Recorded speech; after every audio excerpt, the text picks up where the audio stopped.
Welcome to the Assassin's Corner. I'm the Cerebral Assassin, and with me is the General. Hello, friend. Hello. Hello. So this here is M.O.D.O.K. This character is amazing. My favorite villain. Yeah. One of my favorite villains. Well, yeah. So let's go ahead and look at the sculpt here. This is another one painted by myself. Which Cerebral Assassin, you know what? I really like it. You've done a really good job. Thank you. You've done a really good job. It's not pro. It looks like the business. But, you know what? It's pretty good. This guy was like the easiest character to put together. Oh, no, seriously? I've got mine put together. And here's the funny thing, right?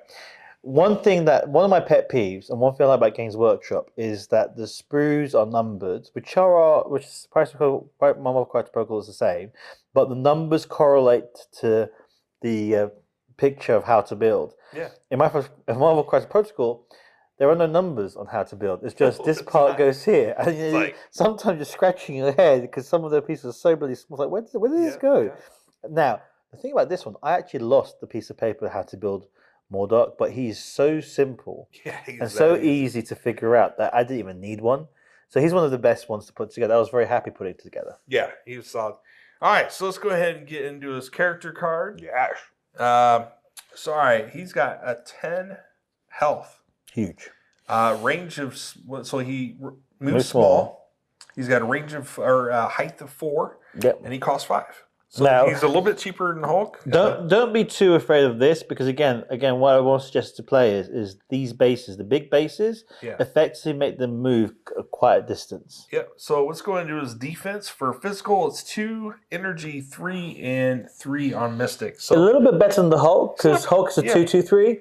But he is a 2-3-3. Still not good. You want to punch out a lot of physical attacks against him. Yeah, if you can get some melee guys in there, Captain America, punches, he's going to go down quick. So, all right. So let's move on to his Psionic Blast, which is a Mystic. The first one in the actual so far in terms of the game. Yeah.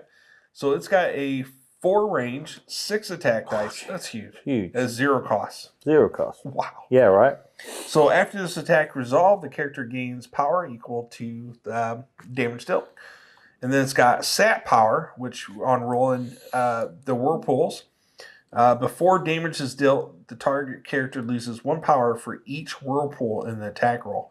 And this character gains that amount of power. That's sick. Huge. Basically, it's kind of like a siphon, you know? It's a 0 power attack. It's 0 power. And so it's 6 dice. Yeah. So huge. For the amount of whirlpools you roll, you just take that many power and add it to yourself. That's huge. Now, this is the business, but this steals the bees. Let's go for this one. Yeah, the Doomsday Chair. Oh, man. So this is I love it. This is a physical attack, a range of 4. It's got 7 attack dice, 3 power. Yep. So realistically, with your Psionic Blast, you're going to be able to get 3 power extremely easy. Easy. For your first action. Yeah, so, Whirling Blades. So after this attack is resolved, this character may make an additional Doomsday Chair attack without paying the cost. So it's free. So as soon as you cast it once, the next attack is free. That is amazing. So the additional attack must target another character within 2 range of the original target character. And it does not have the Whirling Blades special roll. Which is bleed. Yeah, it's that, And then it has bleed for the amount of whirlpools you roll.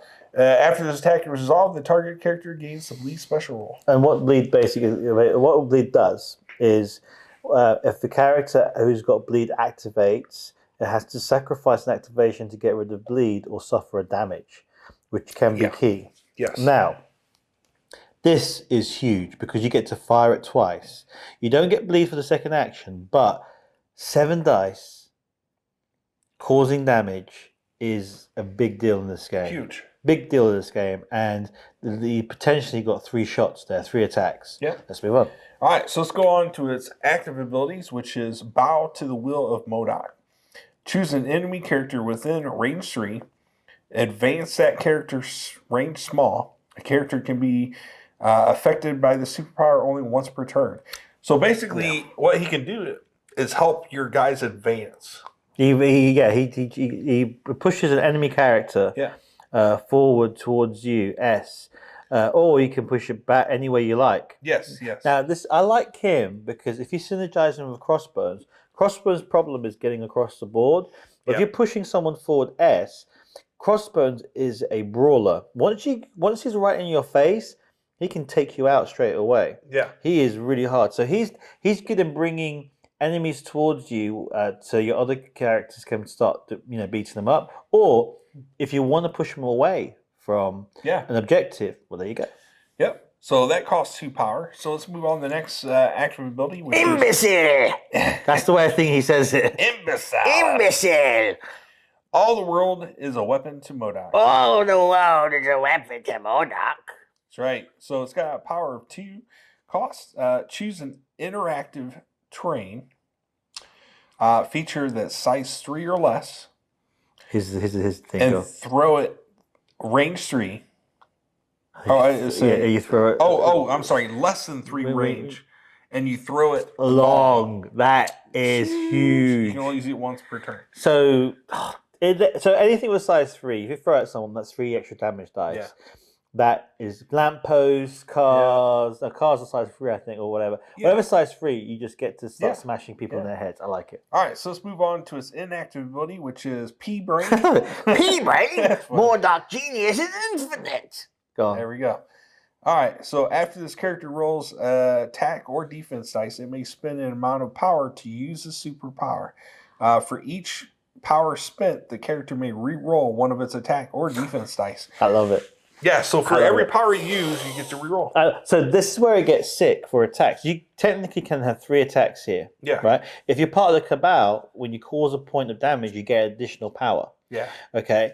Now, you get the 3 attacks. You've got like 4 or 5 power. You see your dice. You're like, oh, you know what? I fluffed my dice. Let me re-roll those 3 blanks. It cost me 3 power. You roll. So the fact that you can re-roll stacks your dice to your favor. Yeah. And that is why he becomes so deadly, because he's got the range, he's got the dice, and he's got the re-rolls if you pay for it. Yep. All right, so let's move on to its passive ability, Psionic Forcefield. When defending against an attack, this character changes the whirlpool results in the attack roll to blanks. That's huge. So the reason why it's huge is most characters have a rule where they have a power, and then they have a special rule to power, which the way to trigger that is a whirlpool. Now, what he does, he negates the whirlpool trigger.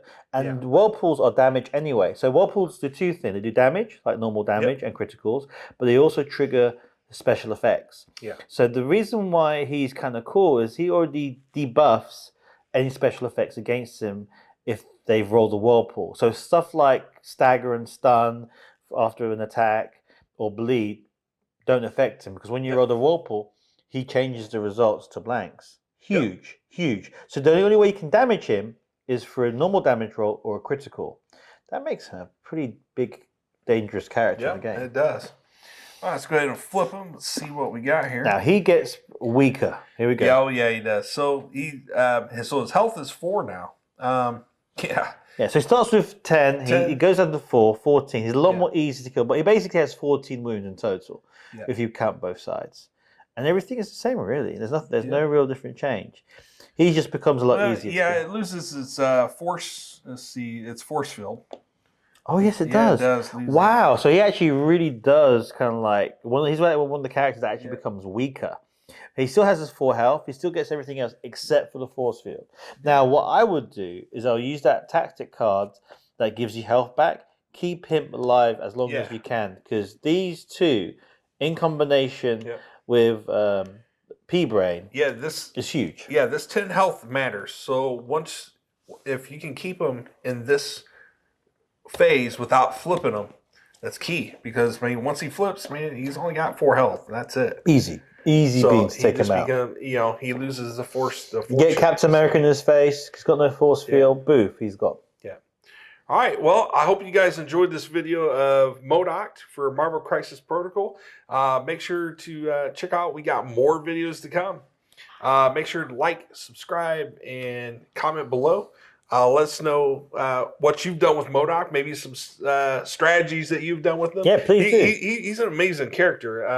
I feel that it's like, He's very colourful. I'm glad they're having. It seems they're having fun with the game as well. Yeah. By bringing some real fun characters, and he is actually one of the. I mean, here's the thing. He is 5 threat, but he isn't 6 threat. So you can actually work it out to still. I mean, again, I would only take him in a power 20 game or plus.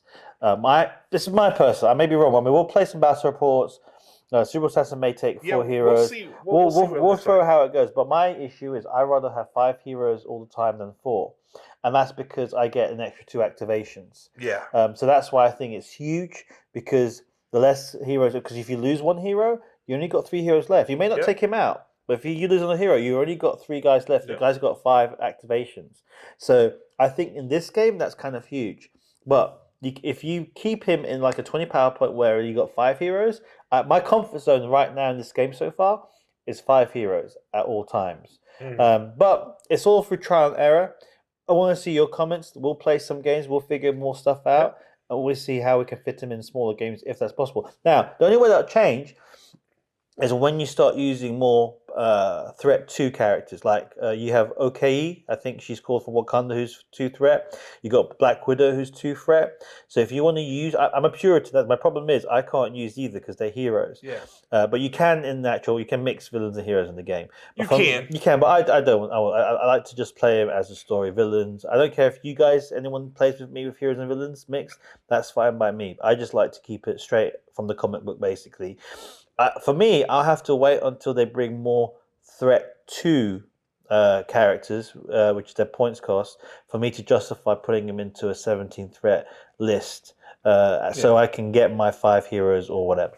All right. Well, this has been our episode of the Assassin's Corner with Marvel Crisis Protocol. We will see you in the next video.